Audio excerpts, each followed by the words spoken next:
dír príomhaide agus in isléocht leis an éid ag duliste bhfuil an Smál. Agus go leor a frisin na pizza an áhaid a fríd.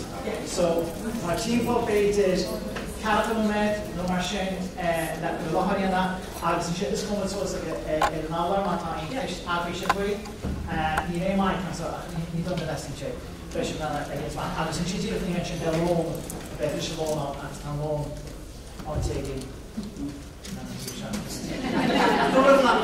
Dúr nach go bhaid na bhaile so réanas chuir fáilte mór go bh Carmel Nic Airt ein session se Carmel.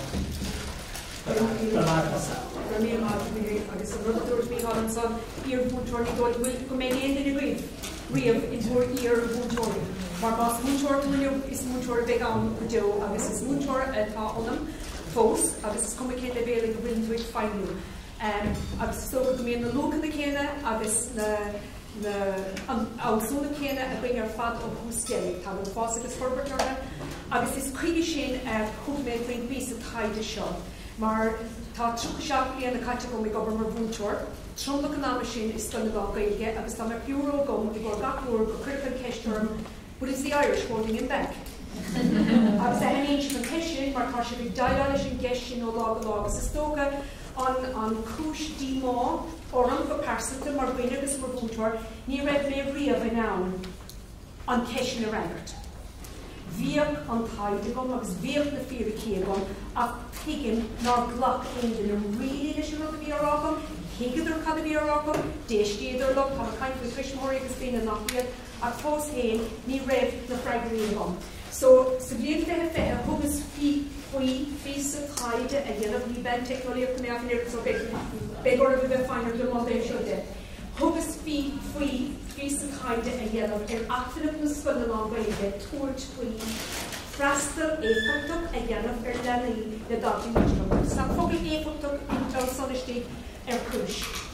Is féidir ar fad freastal ar dhaltaí. Ach an féidir hín freastal ar go éifeachtach sin an ceist. Agus sin an ceist a chuirtear orin agus sin an áras a bhíon ar bhísmóirí. Agus mar a dúirt duine bháin lom sa taighde seo, má ceistítar riamh cinenne tuismóra.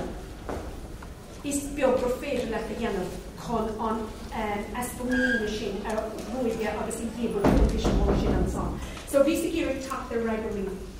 So a gadí táncum says cúran stadéir a bhortíí agus an son na torthaí a fuorbe. Is duine stólam atá practicúil mé tá anna mathematicúil mo chuid suaintí agus an tíad a chur chuig rudaí. So thugus sfuin rud seo go mathematicúil agus a rís tá broram agus a gadí táncum says an cóhéips agus an mógóíocht úsáid mé a le rúdí an punas go dtí sin cadas ar hanig na torthaí seo agus punas tar hanig mé ortha. Comáine sin táim chun sléir beag dhéanamh ar an litríocht a bhuiine leis, onas go méid sin ná na rá, le cinnte go macasa seo an taighde a deireadh ná seo. Seachas bheitrála ó deireadh taighde ó féidir le fáistí na Deacrachtaí Litearthachta fáinniú i go libh chéile go bhealach cén siad ina bhuiid fhreastal.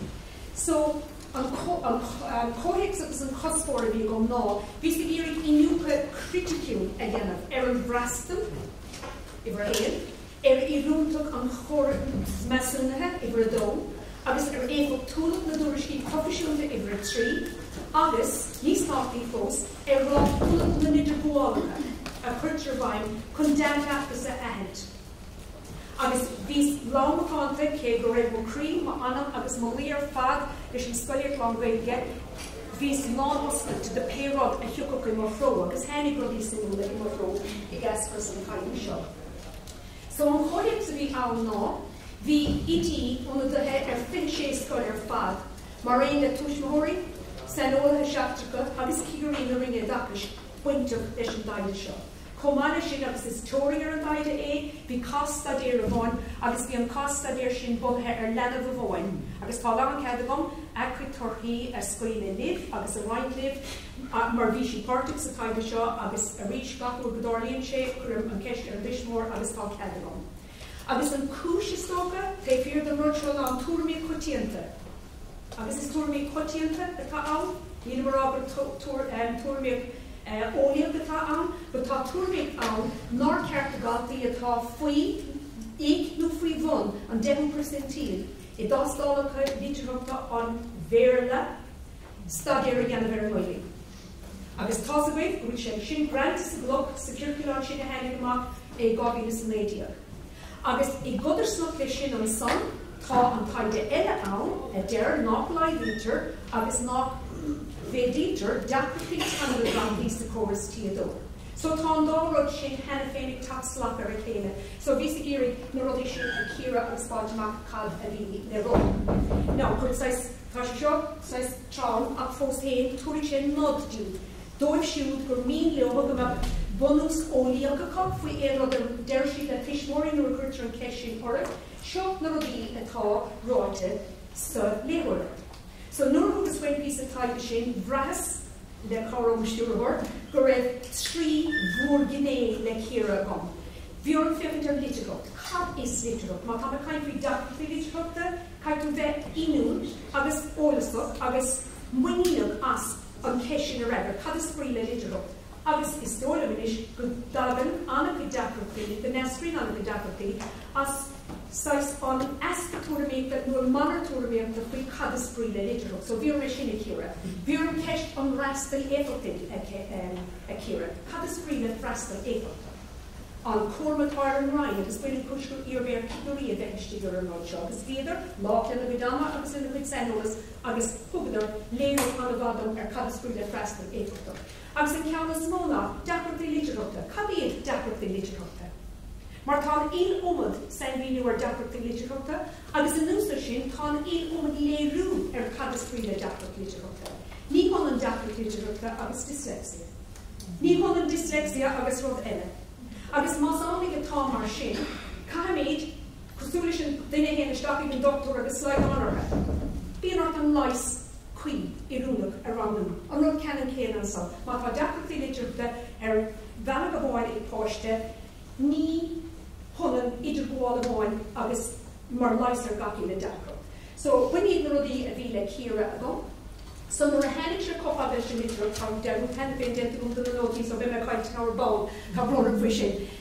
Ó héag na Litearthachta de, tá ceithre gné ann, tá lú Litearthachta ann, tá íseal-chaighdeán na Litearthachta ann, tá mhúireúnacht na Litearthachta sa Scoile lán-Ghaeilge an go háirithe, agus tá cóhéacs an íseal-bheithe. Mar sin rud nachrás ag sú leis nuair chud mé faoin léhuaireacht, an bhéim atá curtha son litríocht ar an ggóhéacs ina hagan ina tharlaíonn íseal-chaighdeán na Litearthachta. Níos an ceit sleann an hen a déine tágá. So, maidir leis an lua Litearthachta, an rud go ní nuaráilh ná an taighde, legan an taighde anna bhéin ar tanga. Scialna tanga. Scialna gin cumas tanga na leanaí. So mar hapla bímillar hart agus Risley, Scarborough, Snowboards agus Griffin deir siad ar fad tá siad ar cóapa is í an tanga láirtha bun cloch scialna Litearthachta. Muna bhfuil tanga láirtha ag na leanaí tá tú snábhín ag asa I tusnú mac maidir le Litearthachta.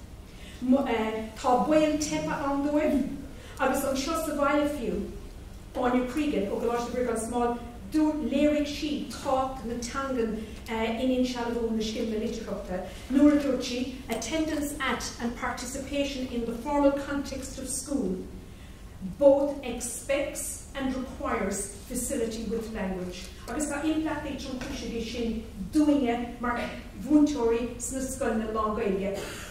Ig an céile tá na implaachtaí ceann céanna ann gus na dtíine atá gobar is Scoileanna mheán an Mhuire. I gás na Scoileanna lán-Ghaeilge a hanéidir go dosmíonn le dhaltaí ar Litearthachta tíadó gealais cóhhainach le íseal-chaighdeán tanga láirtha tíadó. Tá an dárad ag tarlúintí an an ceann céile. Agus tá taighde idirnáisiúnta haciíonn na sin. Mar sin ní féidir forbairt na Litearthachta a scara ó forbairt na tanga láirtha I gás dhaltaí tíadó. Cuireann timpeallach scoile le fáil na tangan agus is léir le íseal-chaighdeán na Litearthachta. É sin máte, ní féidir ágat amán san éir agus go súigh siad isteach tá gnéithe gur gáid idirmhartha. Ina meas, dar le stórí le eil tá chuaigh scial ag teastáil agus tá siad ar fada óscuid. Feasacht ónéamach, feasacht ónice, léamh óclóir, léamh líofacht agus léamh hiiscint. So sin cúig rud darla bhisiún. Sa bhaile an seo áitíonn tíorna agus cairns go bhfuil tácht le san scileanna airtála, scileanna áirc agus scileanna éisteachta I bhforbord na Litearthachta. So ní bháin gur féidir just fécint na scileanna sin, na scileanna cellúla, fónéice, fóneomiad, ní féidir fiú rá, léamh óclóir, léamh hiiscint, tá scileanna eile atá pastáil agus líonn sé sin le ceist na tangan agus ról na tangan. So tá chumach ar Father Mary Clay agus an obaríonn si, agus dar le agus is dóilm chun sé fíor ábhartha I gás na Scoileanna. Dar le ní chonan iniúlacht in ahent litreacha agus focail a bháin agus litreacht. Is féidir le bhápáistí bheith an litreacha agus focail a léamh agus iad litrú agus iad scríbe. Ní chonan sunas rá go bhfuil scileanna litreachta forbartha I gceart ag páistí. Tá sa bhfuil an lista bhíce an sé gnós gnéisisin don litreacht chuin ceap faoi clómar sin. Go gaithigh go bhfuil cormach ag leanaí an nósfaracht a bhaineann leis an tí a chuirmid an tanga a láirmid gló. So caimid nósfaracht na tangan a bheith goin. So breathan an sciil seo dar le réamh spéras na dhaltaí, lámh seo leabhar, rang a bheith rólasachá, éisteach de scialta. Bhuiin bun cloch na Litearthachta darla Mary Clay. Comáile sin tá béad leathaige léamh héacs leanúnach. Ní féidir le héan búntóir riamh, gach le focail atá pastáil donna leanaí a bhuaine dó. Bíonn ar an tarachar scileanna eile chun léthúir a bhíanamh. Tá sa bheith sin héin. Nuair atá míad ag léamh éigean sa núptáin, ní bhíonn gach focail sa bhárdal go nádúrtha bhain, but bí míad in ann túir trí agus tuiscint a áidir an focail sin ón ggóhéacs ó réamh spéras atá binge. An rud ceann chéras gné darla Mary Clay fíorthátach an gné sin nuair atá míad can faoi Litearthacht. Tá ahent litreacha táchtach. Comáile sin ní leor ahent na litreacha a bháin. Nuair is féidir le dhalta, chumas le an litir a chumas leis an bhuain chuí tá uirlis ag an dhalta sin don léthúra. Ach ní ná nach uirlis a bháin agus ná uirlis a bháin pastáil chun léthúra a dhéanamh agus chun a bheith litirtha. Tá mí déanamh idirhealú idir scileanna léthúrachta agus scileanna litreachta. Léamhfocail tá sé sin ag pastáil bíonn gá le stórfocail. Bíonn gá le caiiste focail stórfocail, níos fearr ná stórfocail, mar úsáidíonn an focail stórfocail I gcóir annachig rudaí. But bíonn caiiste focail ag pastáil dó leanaí. Go háirithe na focail Mhuire Nic Airt nó na focail criticiúil nó péród a bhfuil tíbartha, agus bhí siúd le pátrún fóineoiriúnacht chun líofacht agus tuiscint cló a cin tú. Tá stórfocail scríbhneoireachta ag pastáil ó leanaí, agus is de réimar táimid léamhs do ráid gohfuil sé léirithe dom an ról ná beag atá an scríbhneoireacht mar le scileanna Litearthachta. Agus is rud tócha a bhíonn an céime cethar bhuiine go minic an scríbhneoireacht, but in actual fact ba cearcha le scríbhneoireacht amach an tosaigh, mar scíl gin cumas é comá agus líonn sé le labhairt an léamh. An rud eile lá go mbeadh an scileanna pastáilúla ó thaobh cloisteáil agus tafad fuaimine fanics mar thugta bhéir pastáil. Agus a méid sin ráite is gá áirdeúirt taighde bhfuil agus ódíir a deacrachtaí sa tíir seo agus a rís Mhuire agus Harris a deir go bhfuil agus a haníonn si mar fada réim sé ceapta sé bhain mad le forbairt na Litearthachta agus cúna sé bhééis sin ar maidin bhfuil gach Scoileanna, bhfuil gach páisteigsúil, tá idir fada rán chéile an tamar bhal ach an núsa sin tána ceapta sé tóir sin san Scoileanna éagsú comá. An ábhartha is nó a bhíoh ann agus a bhar an fós ná mhúineann na Litearthachta sa Scoileanna lán-Ghaeilge. Rud a chuirneisteach ar bhúntóirí, ar hismóirí, agus fiúar fecht tréimh sé bíoh sé in an cnásfáirne ag an Rhein. Ba bhrean marránis nach bhfuil sé cóg an spóideachs sin is a bhíoh. Is an seo a léirítar darlumm an dómhaíocht a bhfuil leis an Litearthacht is gá Scoileanna tíadó. An Litearthacht agus íseal-chaighdeán scileanna sin ceiste héin. Nú an bhfuil gin cumas agus gach cumas tangan buinte leis comá. An nentar é trí tíadó a bháin, nó an nentar é trí tíhéan agus tíadó le chéile sa Scoileanna lán-Ghaeilge, agus tá cé sin ábhartha chuir sé únart cé go ábhar satá sé fós na Scoileanna lán-Ghaeilge. Sa taighde a rinne pádraig ó déir agus ní bhfuil, déir siad gur ceist níos leithine é ná uinú an tabaist. Agus gur gá agus seo tagart ón méidir scríoch siad, an tanga tabaist a chuir ggóhéacs na mhí-oiriúnachta agus na scialna tangan eile comá. Dar lo ní féidir, bralú hús na léitheoireachta gan na scialna tangan agus corpaige an bhúntóra ar san ára. Agus tá ag leaga anna bhéin ar scialna tangan mar heine sé sin amach as an taighde gort, an taighde príomhún rinne I meas na bhúntóiris na Scoile a bhí agam san ar an liste. Maidir na híseal na Litearthachta, tuairiscín taighdeoirí éagsúla, gur féacha go starú ar Litearthacht mar scil íseal-chaighdeán a bháin. Gur uirlis a bhí ann a bhéadh scil na Comhdháil na leanaí ina meas Scoileanna éirime. Dámach sí Litearthacha bheoh Scoileanna éirime níos iardacha. Gur scil a bhí ann chun stór focail na leanaí a bhéadú. So, gur raibh an páiste bhín an rá budéal a gléachar an rud sin, agus glunne a gléachar an rud sin, níos Liteartha ná an duine nach raibh in ann é sin a rá. Cad éile dúradar, gur cabhraigh an Litearthacht le chuoine ainú. Beidir gur dhé, ach ní dólam agus mar atá léirthe ó hinne le, ní é sin lomlár agus fór an scéal. Mar thora áfach ar an méim sin ar Litearthacht mar scéal, agus ar thornaí cogníocha a bhí builte leis, thug Street agus taighdeoirí eile le fios gur beag súntais a tugadh don gné ó síalta nó an gné ideolaíoch a bhfuine leis an Litearthacht, agus tá sé sin fíor ábhartha I gás na Scoile lán-Ghaeilge. Mar is gníomh hóisialta tarsúlaing sa Scoile gachscoil, ach stóisial gní hóisialta a bhfuine le ideolaíoch ar le atá arsúlaing in Scoile mar go bhfuil muidir corcan cín na tangan comá le I dagas a chur ar fáil ag na leanaí. Agus dar le taighdeoirí éagsúla ó hinne le, leagan perspectíí hocultúra na Litearthachta, agus tá perspectíí hocultúra, subcultural perspective, ar an Litearthachta, leagan sé bélar an bhálamór ní ha bháin ag bailú Scoileanna, agus ar an ggóhéacs fálamma ar ina bhfuil an Litearthacht sin ag tarlút. So tá anna bhéh leaga ag taighdeoirí amachchan sin ar an ggóhéacs ina bhfuil sé ag tarlút. Now, ní fiú mór an é sin an bhrismór das I dós córamach ag gur ceisna. Ach is mór méidé bitse I tú freigra an gceis sin, mar tá cóhéacs ar le ina bhfuil an Litearthacht á chur chun cín a gutsa sa Scoil.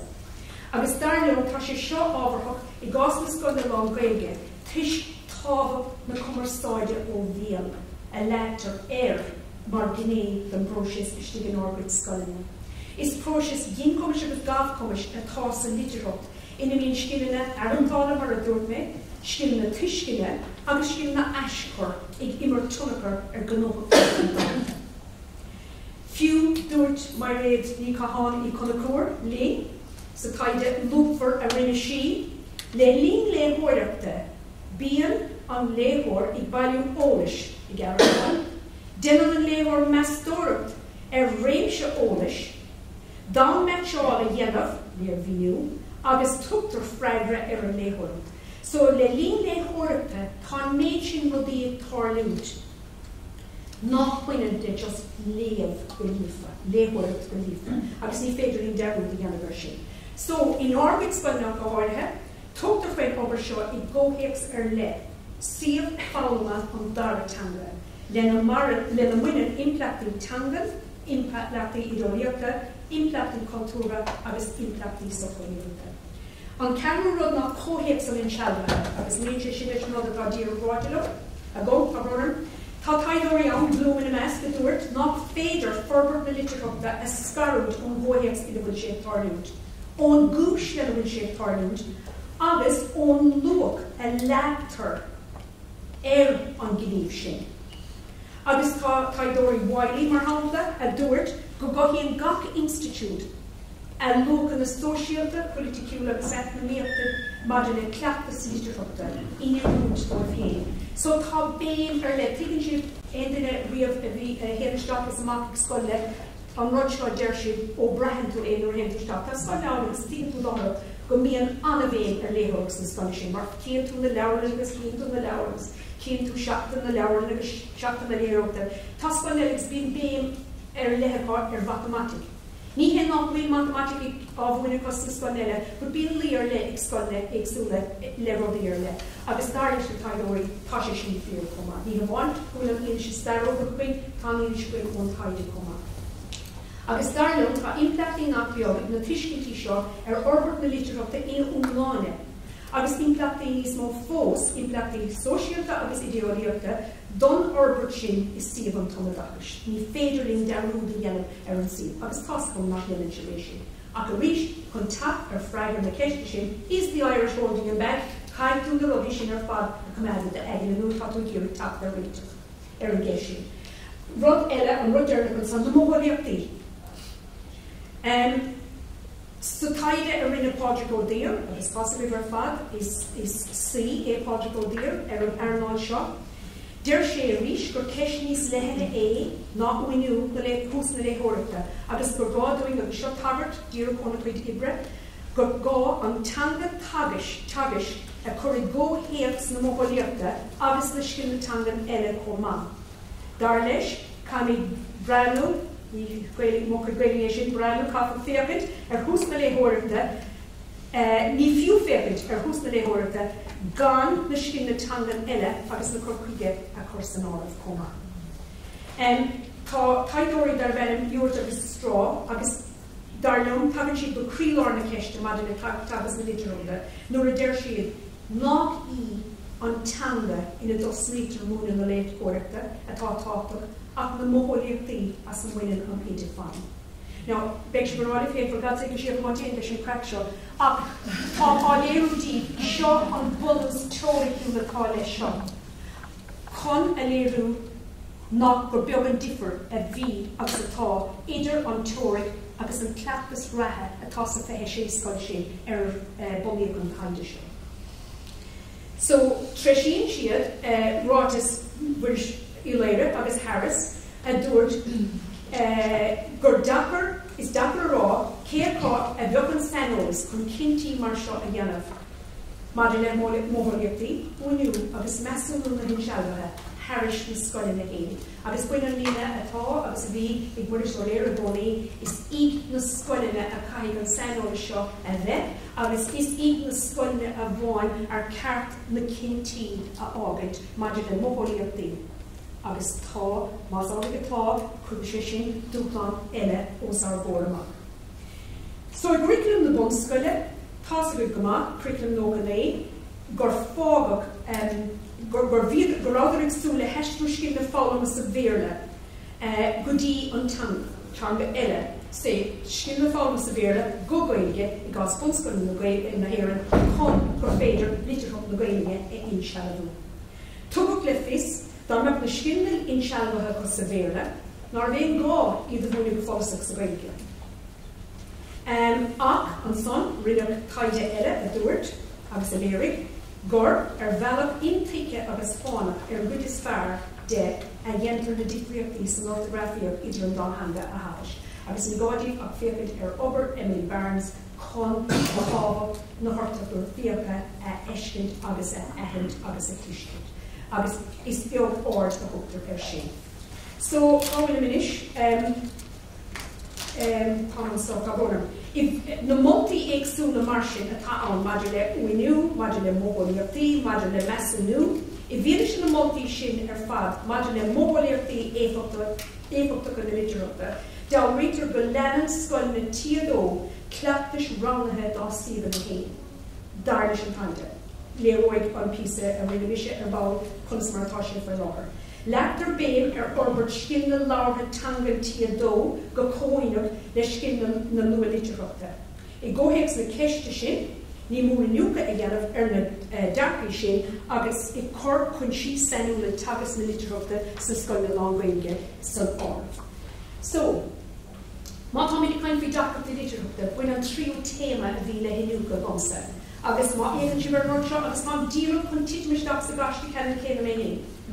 Nuair a hagann sé ag deacrachtaí litearachta, dar leis an litríocht ar fad, tá 3 gné buinte le deacrachtaí litearachta. deacrachtaí ó thaobh labhartha, deacrachtaí ó thaobh leabhairteachta, agus deacrachtaí ó thaobh scríbhneoireachta. Ní gáda an ceiste go réileann sa lábhar náir agus ráilm cábhail an bhéin lecha I gcuine ar bhúteoirí agus I garbhaid Scoileanna. Tá an cléanna ionainn ar fad, dul go dtí an ceannaistigh sa láir an son, agus tá an dír an rud cena chéna dhéanamh an son. Mar tá sé dó dhéantar geallais, éon taighde a fháilt labhairt mar dheacrach Litearthachta, agus scríbhneoireacht mar dheacrach Litearthachta, ach táid am, agus ní léon éalú as sé. Ach nuair a hagann sé I Deacrachtaí Litearthachta, Can we figure can screen adapt to douche? Darnish wine on dia topic. She's screen literhot. No, commas vision danga, laurha, prompta, skrifa, agus no mheán yidjitaka, húsáid agus a hiisiid. So colla ve litter hall I dúrim na ringe, caig na hinúlachtaí sin a bheith forbartha I gachpáiste. Agus I mhuireann tá sé harga simún go bhfuil an tanga láirtha lúta ag an rainn mar fríor, mar céadrám an lista seo. Dá réir glachtar leis gur ionam Deacrachtaí Litearthachta má casanú trimar sé, gur ionam Deacrachtaí Litearthachta agus Deacrachtaí le gin agus gaf chumis tangan, láirt agus scríomh na tangan, Deacrachtaí le hincódú agus dícódú scripta, atá stig sa láir an son, lag hiiscin scripta, agus aspa inúlachta in úsáid agus tuiscint na mheán, yidjitaka agus bhain arán fiú gúnaisisin a téidir isteach in airnála scríbhneoireachta inis. Ach mar a dúirt mé, ní gáda an ceiste go raibh, cá bhfuil mór dua ar fad ag dul, tá sé dul isteach sa ceann sa láir. Tá dua an taighde ar fad chortha leis an maidin. Bí míad ar fad a caint faoi dysléipsa. Agus nach bhfuil éon rodile sa saoil agus dysléipsa. Agus nach bhfuil an legan a bháin de dysléipsa. Agus mar sódíad mar bhúteoirí sa seo mar ranga Gaeloideachas raidir an tuismór sin tá il omad léirú ar dysléipsa. Ní héon léirú a bháin atá ar. Cad é agus mátáí omad léirú ar, tá il omad sanmhíú ar chomá. Dar leis an rainn. Dyslexia is manifested in a continuum of specific learning difficulties related to the acquisition of basic reading skills in reading, spelling, and/or writing. Such difficulties being unexpected in relation to an individual's other abilities and educational experiences. So, luan shilarish, lehorir, litru, and/or writing. Cá bhfuil tanga sa ceann so sanbhíní fiú atá an rainn cé go bhfuil sé ráite mar imar a héad ar an lista atá nuair atá sin túir sanbhíní údúin ar cabhas bríomh Litearthachta. Sin an áit I mhuireann go bhfuil an ascatúlaíochta an agus an deacrachta an díise mar bhúteoirí I Gaeloideachas ragra in na ceistúla sin. Fiú sa taighde, treisiítar an puinte sin in ahhuair, I taighde Smith a léiríonn go bhfuil an deacrachtaí ábhairt agus fhreastail le dyslexia comán. Mar deir sé, dyslexia is a difficulty with the acquisition of reading, writing and spelling which may be caused by a combination of phonological, visual and auditory processing difficulties. Acaríis is beag tagart atá ann don tanga lára. So rítar an il umad sanmhíú ar dyslexia agus tugamíd ar fad dyslexia ar éon rud a bhfuine leis a gceann sin istigh sa láir. Agus is minic a tuchttar dyslexia ar na cína bhfuine leis ar an dáhéamh a gohaire ar an déh seo. Ach rud eile a coithíonn deacrach fálam mar deacrach Litearthachta de leanaí ná lágú léamh iscine. Agus is minic atá sé cacha tras-earnála agus tá fósar an an ceart tá bróram tá úfása go Deacrachtaí. Ina nóin tá go bhfuil gomáin páiste sin atá stig sa rampas tá páiste bra ábalta an rud a léamh. Ach ní siad an na ceiste a raigart, nuair a chuirtú ceiste ó Bhéarla gan tráchtar freigra a scríbar an gceist sin. So tá sa bhfuil ní gádam a bhíonúdí, go bhfuil sé crotha go mion minic, go darlíonn sé, go mion páistí an na Scoileanna orda léoiriúnacht an, ach go bhfuil sé léirithe go cótheasabhach sa taighde, go mion deacrachtaí leibhiscine go minic có bheithach le dyslexia. Dar le proctor chun aithfeannacht Litearthachta a bhaint amach tá feasa fhreastail agus chumas tangan réachtanach. So rís tá mé tapar leis go dtíon puinte sin chumas tangan agus tá banging an tamar fad faoi agus tuigid sin ar bhain chuna héan. Dar leis, language skills interact with literary knowledge. Défé léir mar sin, gur gá inúlam tuiscine téacs, tuiscine tangan agus scileanna fhreastail focail chun rátholacht go léir tuiscine. Agus tá nach beag ag an ráta sin Scoileanna tíadó. Mar tá ag dhéanamh an mhíoiriúnacht sin ar fad trí bhean. Sa Scoil lán-Ghaeilge mar RSO leabhar béal agus lóch ar an dheartanga sa tagas agus an idirghníomh idirfeachtúla. Agus i gás na orbert na tuiscine agus na Litearthachta sa Scoil lán-Ghaeilge ní féidir mar sin námhord a dhéanamh den gnéisiú an gníomh idirfeachtúla sin. So mar sin, is gá féachaint ar léamhhuiscint mar phróiseas ina bhfuil gá na bhéal éagsúla phreastail ag gceist. Phreastail dainn agus phreastail édainn. Thug Páil mar hampla an top-down literacy model ar phreastail édainn an páiste tainneán gachar de réamh. Go smir, go líofa, gan botún. Tá si ag phreastail an rud atá scór, tá si ag churamach an rud atá scríte, ach fannan sin son. Ní hén sin iscuide sin míle den ná éhiscint, well, béidir bhfuil, but ní si den ná éhiscint ar cóla bhéal leis an caighdeán léamhachta atá gá. Agus dar leis, bhí ráha átuairteige, dividing reading into sub-skills. Phonics, phonemic awareness, agus a riile. Dividing reading into sub-skills reduces clarity, meaning and simplicity. Ach a godar snug leis sin, a godar snug leis an top-down model, tá information processing model an. A dhéanamh ar phreastail dainn ina nena an fálamór, chumas idir na scileanna ar fad chun brí a bhaint ón téacs. Munar féidir leis an bhálamór, inúil do bhainteach ar levéal níos irde ná levéal na phreastaile é dainn Deacrachtaí Litearthachta bheith an dhalta. Ní gádan é sin rá tuigid sin ar fad é sin. Tá sé tarn dos go bór gachú siúntaisteach i seomraid gach speisialta sin atá sin. A tá idir gur focail ar inis. So inis féachimid ar an tríúráid in na Deacrachtaí fálam an téma mór eile sin a bhí le círa a gáin. Agus bhí sé simúil féachint ar an taighde atá denta ag an rialtas sa tír seo, tá scoid Growing Up in Ireland an ceann sin an staidir sin atá fósaí réim. Tá istigh sa staidir sin tá roinnt ólis tucha dúin ar leadúlacht na Deacrachtaí atá páistí. So ceann bháin na Deacrachtaí a bhíon a bhise istigh ar Scoileanna an námhord fhreastail. Agus is léir ón taighde tá denta ag an rialtas an seo, chuid sé ar ceantas na námhord cumarsáide is criticiúilta i Scoileanna óga. Dar leis an taighde a rinneadh 5 bliain ó hinanis, tá leadúlacht bheasta idir 7 go dtí 1 fáin géad leanaí i 5 bliain a bhís gúil an deacrach seo an cá. Bíodh sé aanta nó nach bíodh sé aanta. Cuireann mar sóidíobh námhord fhreastail, mhuiil ar orbert, ar umrabháil agus ar léirú éanamh fhreastail na tangan agus dáréir ar íseal-chaighdeán ráthú na Litearthachta na scileanna fhreastailta. Imrian NF tullagur dúltach ar íseal-chaighdeán bhunscileanna cumarsáide agus na Litearthachta. Agus tá sé sin álaigh fós go fada le 2019 an uair dhearnamh gur tháinig an píosa taighde dhearnamh is sús go dáta gur tháinig mise air. Tá sé fós ar an leadúla chéile nó béidir níos mó inis tris COVID. Tá sé chuiristeach ar leanaí ach ní féidir mé sin arála cinnte. Is faoin gnééis seo a thógtar ceistena go minic mar de le fáinniú an dhalta. Agus seo an áit ina cohéidir an deacrachtaí. Le líon tástála, agus tá go gomána tástála go inscoile agus eiscoile a dhéantar. Dírítear ord ar gná gné do ordal fhreastail an dhalta.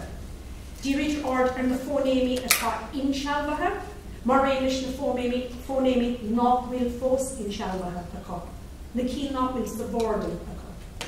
Is tós neamhsclaach na fónéimi atá insealbhatha, mar níl géist a córa bhíanamh ar catárósacha. Agus tós comparáideach é tós na fónéimi nachmhfuil insealbhatha. So má tá páistós na cór, is féidir le lista a dhéanamh amach tíca cór neclis na cí tárósacha.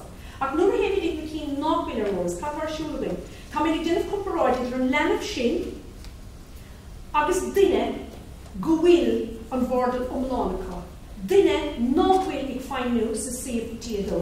Duine nachmhfuil ag freastal ar Scoileanna Gaeilge.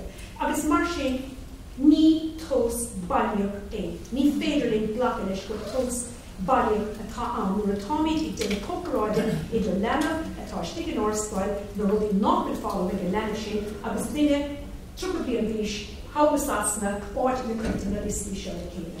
Tá sé cóáféisiach sa.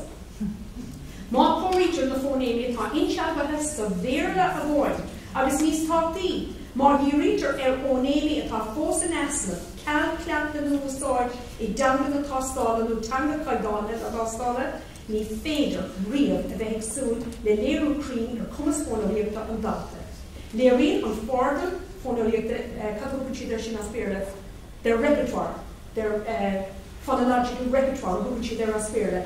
They're interesting a divergent conceptualization of phonological skills.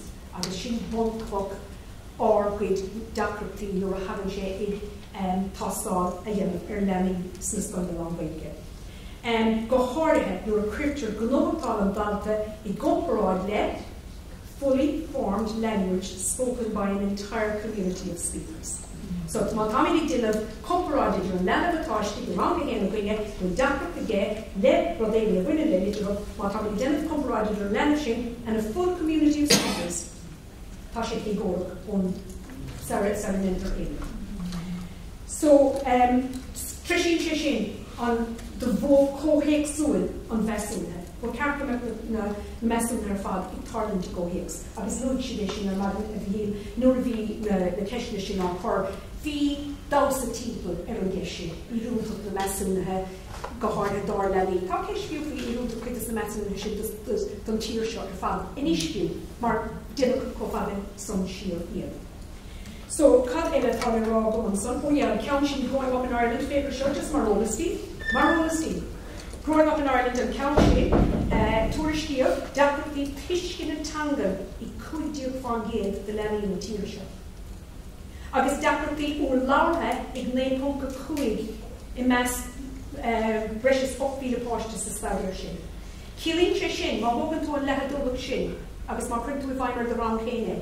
In éon rang líonán, éon rang bunscoile, gofuil idir trí agus trúr agus chuigar gofuil na Deacrachtaí sin aá. Is féidir bheith ag súil leis, gofuil sé am. Go mbeidh sé an aon bunscoil, ní amháin árscoilne ach na scoilne Bhéarla cuma, is rud atá am.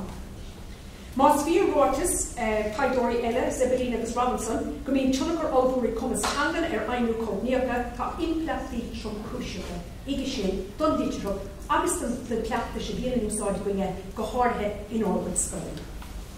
So, Scoileanna bhfuil bógar roiinis, mar le Freastal Éifeachtach, agus sin seo hagan an roiineiste, mar is RSO tá cúra mar le caighdeán an rastra I cinn tú. So, nuair chugus faoi sin, bhí trí rud a heasamach, a rís agus tagann sé leis an taighde a rinne bhéine sin.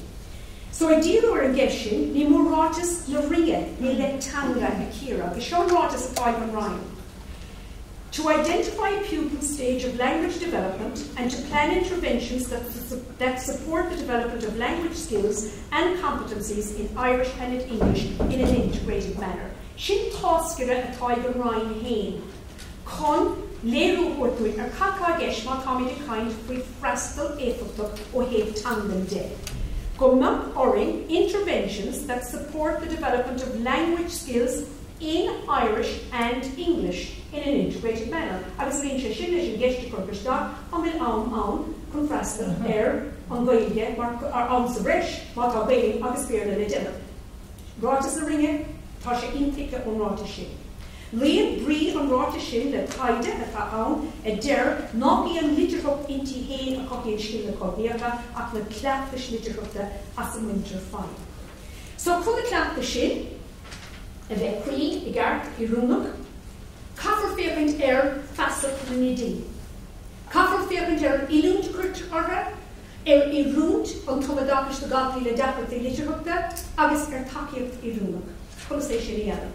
Agus mar a dúirt bhí tá go fé láthir Coláiste bhfuir an Smál, agus bíon scríbh mo clicinn go minic bháil am héin. Catárólas ag na micéinic fágáil na hátaí seo mar le Deacrachtaí Litearthachta is síomh an Comhdháil. Iver héin, catárólas again den I bheith, fágáil éon Coláiste mar le Deacrachtaí Litearthachta. Tá fear ruúibh, níos fear ná mar tá sé gom. Cad ag na takeíocht I rúnacha, do híomh an tomadachas, sin bhfuil é chuach abin mar bhúntóirí. Now ní féidir gapla de clúd agus Coláiste Éilúna, agus ní féidir gapla de clúd sna Coláiste Éifeachtach, ach tá forbert gan mú leanúnach déhí agus molta chun éhlóid na rudaí seo ag cín tú. Comáine sin tá ceisna faoi bhesanú agus comáine sin bhí an fécinn tascaí na ria chun a dhéanamh amach an bhéon cadascaí le Freastal Éifeachtach. So go bhfagus go bhaineann sé le ilúnt agus feasat bhúntóirí. Tá gáda feasat I dtí mar le Freastal go Éifeachtach ar réachtanas Litearthachta na dhaltaí. Mar bhunclach na Litearthachta, más bhunclach na Litearthachta chumas teangail an dhalta, tá ord feasat agus ordanúla I dóíochta na bhúntóirí ar an tomadachas réachtanach, onas gur féidir Freastal go Éifeachtach ar leanaí tíadó. So ní beag a méid táráte go an san. Ordanúla idóíochta I pestáid ó bhúntóirí a taigh obair le leanaí tíadó. Can the lítear scoile sa strátéis náisiúnta ó Litearthachta agus ibre Freastal Éifeachtach, focail na rinne. Freastal Éifeachtach a dhéanamh ar gach dhalta. I gáte gur féidir le hidir gháil agus Scoileanna agus Deacrachtaí tá Éifeachtach fios suntasach a chuir le toirí fálamha gach scoláir. Tá sé sin ar óscuid ní raibh si fé bliana ar an maith ar an ráte sin ar amachcuid. Higann si go mhuineann agus go mheán gachrod ar na hidir gháilcha a chuirte ar bhain, agus tá ceist níos bes na hidir gháilcha agus tu mé cuiide sin. Tá roiis a taighdeán a thugann le fis go mbeadh dúchad an de ídeal tomadachas maidir le Mhuire ábhar agus ranú na mhúineachtaí is sa gúnaí. Tá sé sin álaigh go forleathan go idirnáisiúnta agus go náisiúnta. Agus ar an man sin, nuair a rinne páideáil d'obair taighde ar sin, dúir le sé béal ar an gáine réad ilúnt láidir agus an riachtanas a bhaineann le forbert leanúna garamún I meas cleachtóirí Scoileanna lán-Ghaeilge. So má tá éonal gur féidir le Gaeloideachas a dhéanamh, déantar fécrit ar an gnééis sin is cása go bhéchan ach fós éon tá bearna fós ann I Mhuire. Maidir le hiúntaach an tíomh is ábhar chun scóide agus tá ag takeí príomhar na ceiste seo, is the Irish wording of that, is ábhar chun scóide fós tíadó de gantaí le Deacrachtaí fálamha. Is dóilm go bhfuil scá agus scamal ó scóir na tharnála ó 1966 a raig, agus trúmach na líonais dig sa seo mar ní raibh sé fiúr an saoil 1966 nuair an láir McNamara amach, nuair dhéon sé féidir ar an Gaeloideachas. Agus a dag scá mór milteach ó ciúil na tharnála I go ann. Nuair bhí sé círe gnótáil bhí cléin tíadó sa bhata, agus ina dúirt sé, the effect of English is very, very grave indeed. Agus tá sé sin fós sa tuairmí cuitianta tá an son, go bhfuil tunachar ag an mhailing ar íseal-chaighdeán Bhéarla agus ar íseal-chaighdeán na mathematics sin an cúis go dagan is mhúineann. Agus mínar mi bheith cuairm is sin breithta. An úsar sin ní nágúna go geistítear Scoileanna lán-Ghaeilge dhaltaí le Deacrachtaí fálamha, más tír taighde daoine eile, Harlar, Baker agus Hornberger a léirigh gur féachadh ar an Ghaeilge mar éis le seo a low prestige, low utility language. So tá swim na daoine Irish agus dúirt siad sure they only are driver and they're right on the back of the stand and didn't I get on fine. Agus is stolen which is plushte ag daoine I know Irish and I'm still doing fine. Fé go Dúir ceiste bhí sin, bud sin má déile. Agus ní bháin go darlíonn sin seo, tarlíonn sé thar comach go háirthe nó héalann. Nuair a léirítear go deacrachtaí ar sa taighde ar an tomadachas go bhfuil mar thug siad ar an corcaige easnamach. Go bhfuil rud ag in easnam muna bhfuil Bhéarla chun tosa. Agus is feminine é sin atá cuitianta caiigh Bhéarla a bheith chun tosa. Mar ghealran cad a thug séar low prestige, low utility language. An rud céannas nó héalann. Tarlíonn sé go hidirnáisiúnta in airnáil an Idacis go hangaig go geistítear úsáid fáil agus tarifa an na mhúineann sin. I gabhar snach lei sin áfach agus nuaigh sibéis sin ar maidin nuair bhí siad a caint, léirítear nach antáiste agus sin máin reithmiste agus mbeadh siad go minic. Nuair tátaiste go córam fismór sin is deirtear. Only but the research shows that children will do just as well in Scoiltíadó agus Scoiltíthe agus derivation. But ní mór an eile buin chun dhaltaí fearde. Ach tá sé sin fear de réir taighde a rinne go Canada, Nuair léiríodh nach buntáistin tú dachas do dhaltaí le Deacrachtaí fáilme, go bhhainní siad go minic chéine, agus go neann siad dul chéad i do rád chéine. Tá sé sin ann agus tá sa bhíon bhfuil. Agus inis tá casta ar gom a léiríonn an rud cena chéine, nó beidir nach léiríonn. So, an aib is tóilm ag dul ar McNamara agus tíine náciad. Má tá postí ó Scoileanna go tú Scoileanna, má tá dodaisteach i déanamh tastal ar chuigiúirtaí trí bhean an Bhéarla ar fad. An gáda me gine rá. So tá ceist mar go mé mar beag ar bheasúlú cógéagsú. Bhfuil fósaigh do ráid is an crack seo, tá scrín ar rinne. Cha déir an rain. Is ar an cigireacht atá an cuaram mar le cigireacht agus meastóireacht a dhéanamh ar cháilíocht na Scoileanna de lán-Ghaeilge agus Scoileanna mheán an Bhéarla chomá. Agus is éis sprúch na cigireachta mar atá ráite chu héin ná stárbhatha sa cothún sa choras trí Choláiste a chuid feimena. Agus tá sa bhéh an fáilseáin sin a bhí aá lecé túris scoile, cad a bhí árá aá, rinne ar chuirsís ar gnéthe Deacrachtaí faoi trí cín hidal, ceist na ile scoile, ceist na general curriculum agus réimsí curriculum. So mar sin, cé go neirtar an tagart seo I bhailseáin na cigireachta, is ábhar suntais go gin títar go dagan idir gohálacha chun takeú le dhaltaí le Deacrachtaí le moltaí na dúiristí measúnathe le líon cigireachta. Ní dhéanann siad. Bíon cigireachta agus déanann si tagad siad isteach chun meastóireacht a dhéanamh ar ainú Scoileanna. Féiceann siad ar na hábhar chunas na mhúineann, chunas na dhéantar meas an uirbe. Ach, de réir na cigirí a bhí páirteach sa staidir seo, níl éon cuaram ortha ag cinntiú go bhfuil na hidir go bhálacha tá molta sna túiristí profisiúnta a chuirtear ar fáil ar na Scoileanna agus ag cháilíocht ar Scoileanna Comhdháil, níl éon reigad ortha ag cinntiú go bhfuil iarúnach idir héin, go bhfuil I buint bar masa amach, nó go bhfuil fiú ar na Scoileanna moltaíoch territóí tanga nó territóí saothar a Comhdháil agus go bhfuil siad iarúnach. Agus is dóileán, go persanta, agus go steróga, go in ceartaí an gíúcht, gan bheith déanamh meastóireacht ar rudaí atá molta I trámanna a hagad ó disciplín eile ar fad. A fós é tá sé fágad bheith sé I do Comhdháil. So is cúsontas cé go bhfuil na Scoileanna go ceangailta oribh, moltaí na dástála profisiúnta Comhdháil nach dhéantar meastóireacht ortha. Ó hir cruis. Tá sé rád bhfuil cún nómad fáca. So mar sin chun túir faoin taid an go mogaráil anhapaí ar fad, seo mar dhéana é. Tá cún nómad bhfuil chun é seo an éúdí. So cús bhí 17 ceisnúir ar fad agam. A hennig ó hismóí na mhúineann speisialta, príomhdí, territóí tagann si cólathe, cigirí agus cástaíir. So bhuiine méid bhí an. Agus an son, thugus bhí agan go chur ar frucha trí, trúir duine is strucha.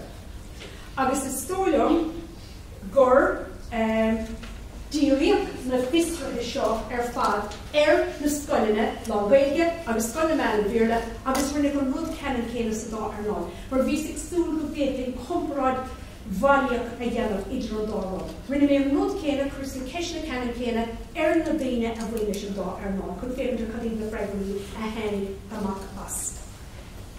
Agus an son, cadín na forthaí a hennig amach as.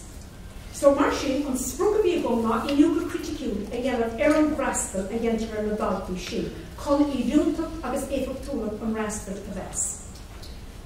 Agus féidir seo inis. Is cúis íontas a bheith an rud go bhóg a bhí muirte I grán forthe,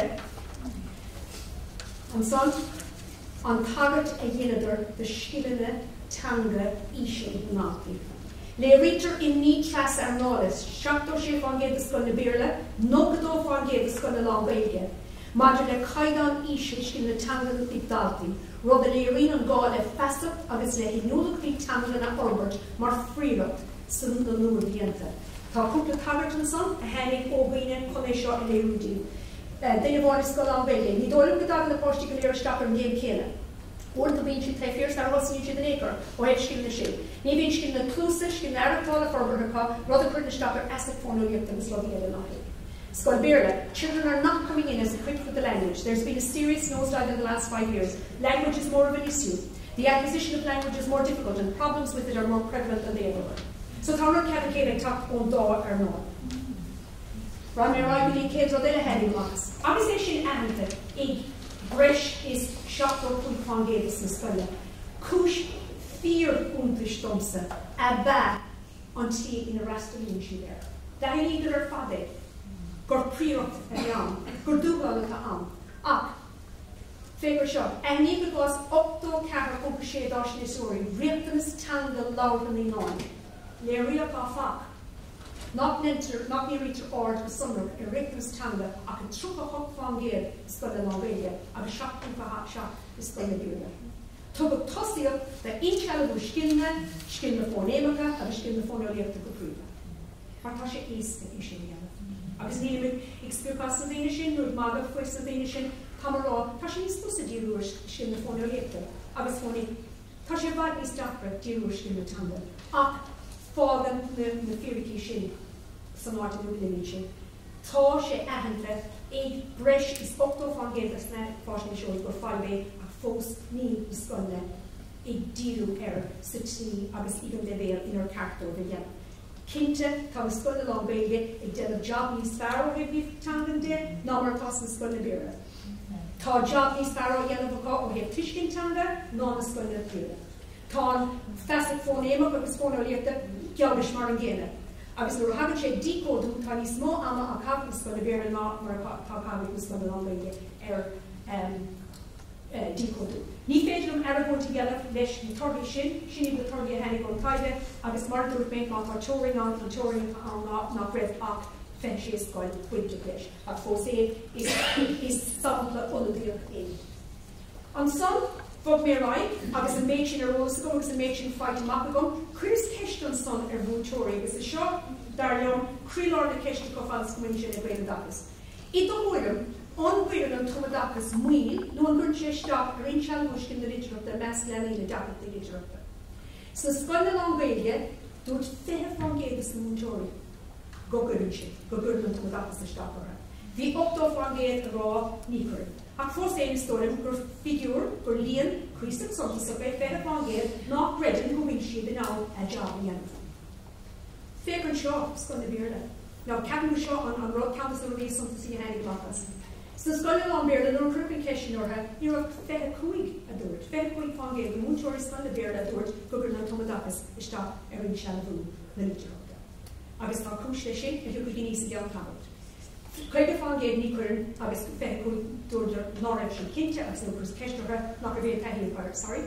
Tá brunam ach náfuil de fríocht ag samí fríocht idir an ceist an gurn sé mhúineann ar na Scoileanna Litearthachta in anad an gurn sé an lenin sé de más de bhuan. Níor heasta go an ceisisin na cor, mar ní aon duine a rá lenin sé de más de bhuan in Mhuire. Like the organic play fe mhuile bheith ach ní honnan son agus a rágur drorod mhuile bheith de bar thora níos fearr a bheith ag an deire. Glachan leis ach níorásig féidir tréimhse sé seachtaí istí go Scoileanna, níorásig dul raní staidir fá tréimhse go bhíomh, glachan le faointe aithníon pat árága, agus más mí le túir faoi sin, féidir panna áilte le bheith. An féidir fogar a gurmada, an bhíon cé ceile, an féidir dhaltaí le Deacrachtaí Litearthachta níos mó dul chun cína dhéanamh is tí bhéh tanga. Scoile lán-Ghaeilge, dar leis an múteoirí ní féidir lo. Mar tása go catá scór. Is féidir lo, tá broram, tá sé léit mí cartún. Scoile lán-Ghaeilge, an féidir lo, níos mó dul chun cína is féidir 0. Ní féidir chuige fan géad, chuige eile breathain sé ar Deacrachtaí. Ach féad cha dúirt na múteoirí scoile lán-Bhéarla. Is féidir le chuige fan géad, níos mó dul chun cína dhéanamh má tá sí tóg amachchas an scoile lán-Ghaeilge. Dúirt tríocha 3 fan géad, figúr tá sontasach, ná féidir lo. Agus dúirt séidir sé go breathain sé ar Deacrachtaí. Agus a rís, níl tamachófa tá súil go muid go bheith wige. Maidir le stratéisi go bheith wige sin. Tá sa bhíon cumá, toe by toe, snip and pat. Má bhí euro, chuir daach sa teisce gutsa, gapúra cúla tú, toe by toe, pat agus snip chun réite go áiltear Deacrachtaí Litearthachta leanaí, beag sé bar fad semar, ní beag sé tú feimú ar múteoirí. Tá dúirt an múteoir seo, phonics will only get you so far. You need your toe by toe. You need your dyslexia-specific approach. And phonics isn't a dyslexia-specific approach. A light on din sin again, go muineann dyslexia le bhaid níos mó ná scileanna fónéice.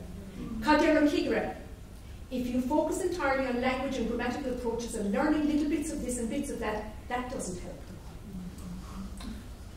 Massanú. Cadú Chief Freastal, Scoileanna, Fed me Portine Deacrachtaí Litearthachta, possibly. They're fine as a benchmark that you can say, right, he did or she did badly, I think they are about it ends really. Cadú Mhuire, it's a test of concentration and willpower, what the talk here. Cadú Deacrachtaí, neither one of which she did one of the dhaltaí will rate them sort of we have Litearthachta that was tangled dead. Cadú Deacrachtaí. Is it a practice of accountancy in the name of accountability? That's a business model, not a model of educational practice. Agus Carmel Nic Airt and some oral Massanú pre-vordic ni godam do tríd. Cégo sáns this atáí lesson Massanúthe, Scoileanna lán-Ghaeilge gorum, Scoileanna Bhéarla Coláiste. An bhfuil tú sásta leis na moltaí, takeíochtaí, normú agus cúra nilh. Léiríonn na dhaltaí an scéal. Allan Scoile, is talking to Sean Leis an Costa there. Gur mol tras-earnála is Sean agus talking. Ní moltar, cruise un orm. Is molla the default position a taighde dhéanamh an lán a bhfuil the hismór in not féidir no éon éile yellow an páiste Allan Scoileanna, Scoileanna Bhéarla agus Scoileanna lán-Ghaeilge. Agus nuair a curious an question leis na Scoileanna Bhéarla, not the door of them now. What thought we go over Scoileanna, there she led, oh, take him into town. They have far more resources there, they'd be better off, he'd be better off in a bigger school. Maltashi the stick from by this Scoileanna, take him out to a small school, they're too many. Is they on default position on the people. So he can't doing a bit of team persecution mantle oring a raw, or oring or boshti or boy a creature mulla shot divine. Dhéantar go cháilíocht tras-earnála. Cadú na mhúineann one Scoileanna Bhéarla. It wouldn't be fair to say that they came in and their lives changed completely because, you know, they had those difficulties anyway. She did do Genesee, she did layering on taighde Canada. The progress was still slow. It wouldn't be fair to say it was a magic one wave or anything. The problems did not go away. She won the Scoileanna Bhéarla, the Scoileanna Sean Rodern at the Cogham, and Costa there. I smart her in all the dear boy, cut the Orly, nor a vocal ship, there in a nutshell. Sure, Carmel Nic Airt Scoileanna of Bhéarla. And she's talking on the opposite on the words, Bhéarla Deacrachtaí Litearthachta. Cading the Fishmori, Tostal, Nurvishi, the Lord, Mhuire, agus Rinnery. Agus, I guess for us in Tostal, she, Bhéarla Deacrachtaí Litearthachta, Gabashta, agus Mulloch, the Fishmori, Yavoga, the Scoileanna. Near Glock, the Fishmori Leshe. Dog, there's a Scoileanna. Around the hail, round the dome, this round the tree. Sergeant about an bhór agus kickers an Gardaí about an hour for sé on the came agus the other boga.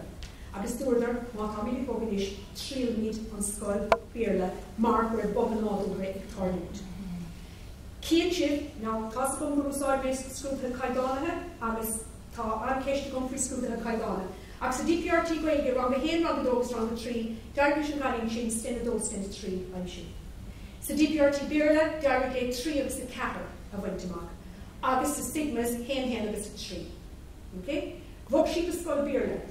Ran the cather, ran the cuig, ran the shade. She ran the shade, blian na dín glasála, so níl tarthaí a gom ran the shade. Ag fér cad a harla. Ní raibh Deacrachtaí Litearthachta dhéanamh. Ó heb Bhéarla de. Ní ran the cather, hit she, go dí a dó. Hennig sin her national gardening go dí ran the cuig, ag fós ní bhuin sin cather mak mar a bhí ábhaint amachcha.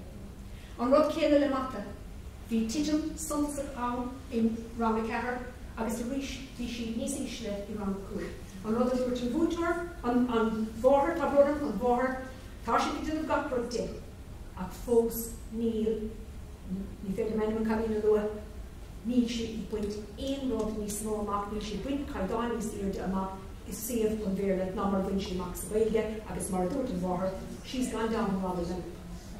So fága mar sin é, sin mar atá, agus